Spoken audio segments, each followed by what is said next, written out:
Hey, welcome back. So let's start writing our code. Remember that a linked list is just a collection of nodes. So let's start by defining a class for each node. And a node is very simple. It just stores a piece of data. We'll call it val or value. And then it stores a reference to next node, which we'll call next. So let's define our class. I'll call it node. We need to add our constructor, and it will just take in a val, whatever the piece of information is. And we'll just set this dot val equals val. And then we'll initialize this dot next to be null, because at the beginning, there's nothing that comes after it. All right, so this is actually all we need for our node. It's very simple. And we could sort of approximate a linked list right now. What we're going to do is define our own singly linked list class that will utilize node. But for now, I could just do something like this. Var first equals new node. And let's say our first node is hi. Then I could do first.next equals new node. Let's not do capitalize. Hi there. And then do the same thing again. Dot next. Does that make sense? So we're starting with the first thing, and then we're just accessing the dot next and setting it to be a whole other new node. And then we're taking that value and giving it a new dot next, a whole other new node. So I'll do hi there, how are you? Overcommitted to the number of words here. All right, we'll leave it at this. How are you? I think I need two. Yeah, I need two dot nexts. I don't have any of my shortcuts in this. All right, there we go. So this is a very bad way of representing a linked list, because if I want to add something in, I need to keep writing dot next, dot next, dot next, dot next. What we'll be defining later on is we'll have a linked list class, and I should be able to say list.push you, for example, and that will add on to the end. It will keep track of where to add that. Anyway, this is what we have for now. So if I actually run this, if we look at first, all right, that's what we have. The value is hi, and there's a reference to the next node. If I click on it, we can see next is this node that says there. And if we click on that, I can see that the next is on that is a value that says how, and we could keep going. So let's actually define our linked list class to make this a little bit cleaner so we don't have to do all of this. So down here, I'm going to define class singly linked list, and we'll add our constructor, and it's not going to actually take anything. Our interface is going to be something like this. We'll define a new linked list. So new linked list, technically it should be singly linked list. So quickly update that. Save that to a variable. Let's say it's, I don't know, list equals.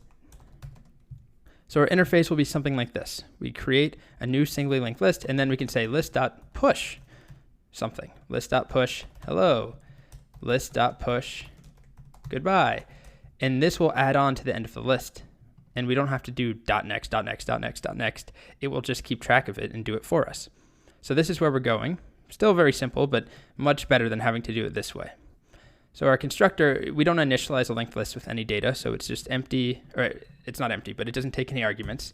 And in here, we're going to define a couple of things. Remember that a linked list has a pointer to the head of the list, a pointer to the tail, those are just variables, and then a length. And so at the beginning, this dot length should be 0. Also, head and tail will be null. So this dot head equals null. This dot tail equals null. So we've now defined the basics. So we have our two constructors. Those are actually done. We're not going to change those. What we are going to work on is adding a bunch of methods into singly linked list.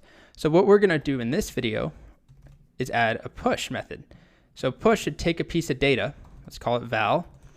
So I should be able to do this, list.push hello, and it should assign a new node. It should create a new node like we did over here and assign it to the head of the list and also the tail, because there's nothing in here. And then if we push something in again, it should now assign goodbye to be the tail of the list and have the head hello point to the tail of goodbye. So if we were to visualize how push would work, right now we have an empty linked list. And if I try to insert, so push means inserting at the end. So we're going to go with this option after the tail. So if I insert 80 at the beginning, it's super easy because we just set the head and the tail to be 80.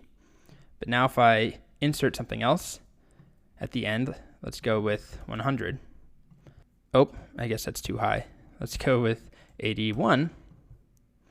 All that we do now is take the head and have the next property point to 81. And then we set the tail to be 81. All right, one more. Let's do 85. We're going real high here. So I'm going to insert this at the end. All we have to do is take the current tail and point it to 85, and then update that to be the tail. So pushing to the end of a list is super easy. If we have 1,000 or 1,000,000 items in here, we don't traverse the whole thing. As long as we're keeping track of the last item in the list, all we have to do is say, hey, take that last item, point it over to this new last item. And now the tail we update the tail to be the very end, 85. So here's some pseudocode. If you would like to try and implement this on your own, in the next video, I'll go through a solution. So we're going to implement a push method. I already defined the skeleton here. All it needs to do is accept a value. I already gave that to you. Create a new node using that value that we passed in. So if we pass in 50, you should make a new node where the value of that node is 50. Now, there's a special edge case. If there is no head, meaning if the list is empty, set the head and the tail to be that newly created node. That's the first thing we saw over here, where we had an empty list. When we added in 80, the head and tail both pointed to 80. Otherwise, if there is a head, set the next property on the tail to be the new node, and then update the tail property to be the newly created node.